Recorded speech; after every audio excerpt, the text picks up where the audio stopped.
So, it's cold in the garage today. Basically on the agenda for today is, you saw the last video, I got to drive this thing, but if you couldn't tell, I still have my Stance Boy suspension in this thing, and the springs are just way too stiff. With the spring, they're 750 pounds, or no, 700 pounds per inch, which is like 12K springs, which for a car that probably weighs like a hair over 2,000 pounds without me in it, that's way too stiff, unless it's a straight track car where you're going to be driving on perfectly smooth surfaces, because then this is going to be amazing. The car corners amazingly on nice smooth roads and all that. Or if you're trying to be Stance Boy and you don't want your suspension to have any travel for rubbing. What I'm going to do basically is probably not do the front today. I'm going to leave the front how it is and just test the back out. Take the shocks out of the back, put softer springs in them, see how that is. Also, I never put this on film, but how I have, I put this on part. I have Mark III Volkswagen coilovers in the front that I like adapted to work. I did the same in the back recently, but I didn't put it on film because it was when I was in the midst of a million other projects and I just wanted to get stuff done that day. So yeah, I do have coilovers in the back now, but they're still, it's not great, it's not a good setup. It's way too stiff right now, so I'm going to soften it up.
Okay, so I got the coilover out of the car, and I'm just going to go over kind of the spring setup I'm going to change over to and what I was already running. So like I said real quick in the earlier of the video, I had recently converted another set of Mark III front struts coilovers to work on my B13. These ones were for the back, and you can see how high I have to have the adjustment on there to actually sit at the right height I want. If I put the helper spring in there, I could have it sit a lot lower, but I don't like the extra little bounciness of helper springs, so I'm not running them. But basically, these are the springs I have in here on all four corners. They're pack suspension springs, racing springs, whatever. 6" by 2.5 diameter by 700 pounds per inch, which is 12 or 12.5K. You could look at, I'm steaming. That's funny. But so those are just ridiculously stiff. I might be able to get away with having these in the front with all the, you know, the extra weight of the motor and whatnot. But for the back, where I have nothing back there, it's just way too stiff and it makes the car like almost unbearable to drive. So what I'm going to do is switch to these springs in the back. These are the springs that actually came on these. These are like Raceland or Rocker coilovers for Volkswagen. These are what were on there. And these are the front coilovers, so these will have like a stiffer spring rate than the ones that would have been from the back. I believe the spring rate on these is like around 250 pounds per inch. So it's, you know, way less than this. And so I'm going to try those out in the back. And if that's good, then I'll leave that. And if it's still too stiff in the front, then I'm going to try these, which are just like a eBay set of springs. But you can kind of tell they do have a thicker diameter coil on them, and thus they are a bit stiffer than these ones. So if these are good in the back, then I'm going to leave those and maybe try these in the front if the front is still too stiff. if these aren't good in the back, then I'm going to put these in the back, try that out, and then possibly just have to order another set for the front. But yeah, so that's a quick little rundown on kind of what I'm going to go with for suspension for right now. Like I said, it was just way too stiff with the 12K in the back. There was absolutely no suspension travel. Like on the biggest of bumps, I bet there was maybe an inch of travel on the suspension. So it just wasn't cutting it. It wasn't. So I'm going to put the softer springs in and it should ride beautifully. Hopefully. Alright, so I got the spring and that one coilover. Another thing I realized upon removing it is both sets of springs I have that I was going to try is an inch taller. So that'll I had to put the threads down a little bit more on the coilover, but it should be good. I got the preload set to where I think it'll be good.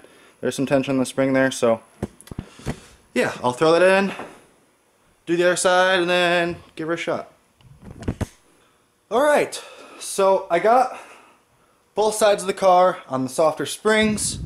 Here is the both 700-pound or 12K springs that were in the back. So I got the softer springs in there. I already tried to test drive it. Well, I did test drive it, but it rubbed in the back with somebody in the back seat. So it very well could have been because of the extra, 200-pound person in the back seat. But just to be safe, I took the wheels back off, put more like preload on the springs, so they were like kind of like tighter, so they'll be a little bit stiffer. And also, the spot where it rubbed in the back is right here. It's a little bit dark, but basically right where the rear bumper meets like kind of like the rear quarter, there is a little screw that sticks out, and once you start going lower or putting bigger tires on there and lower, and just a combination of the both, that's like the first spot to rub aside from the lip if you haven't rolled the lips on the inner fenders. But so I went ahead and cut those out. I trimmed the driver's side.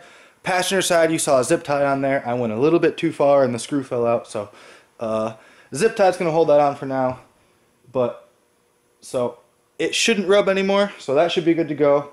And now basically I'm gonna go ahead and give an attempt at some street tuning. Basically what I do is do some data logs. Also, I set up my camera to record like the laptop and my wideband and kind of see what's going on. I could data log the wideband, but for whatever reason I've been having an issue getting the wideband to stay connected to the laptop. I think it might be an issue with my wiring from like the COM port or whatever, or serial port, but I don't know. So I've just been using the camera to kind of, I could look at that and kind of get the judge back and forth. And then what I'm also going to do is take the fuel map and leave that open while I'm driving so I can kind of like see what cells I'm using. I think. I haven't tried that yet, but I think that should work. So yeah, let's go ahead and give it a shot, warm it up, and go for a drive.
can see, I got the cruising air fuel a little bit better. I could, you know, I'm low 2 grand and like lugging it in 5th, and the air fuels are about where I kind of, I could get them a little bit leaner, like a more stoic, but right now I'm happy with these as far as like cruising around. I can kind of like, you know, choose which gear and what RPM I want it to go at to get the air fuel to kind of be where I want it to be.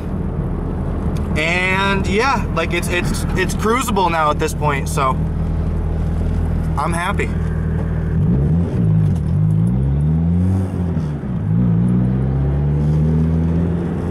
All right, back in the garage now here.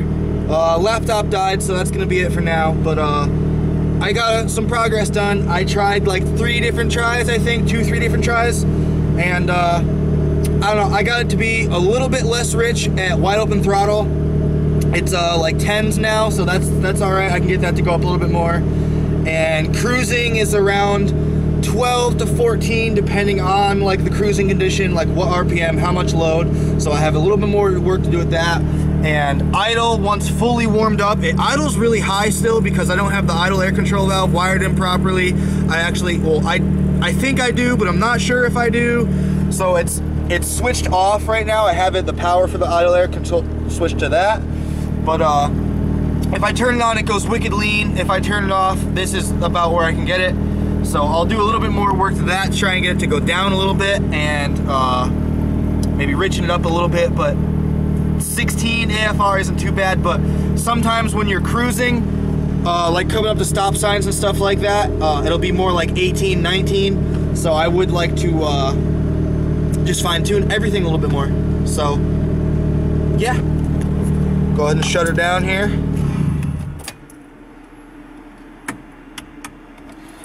You might be able to hear, I did wire up the fan onto the radiator finally.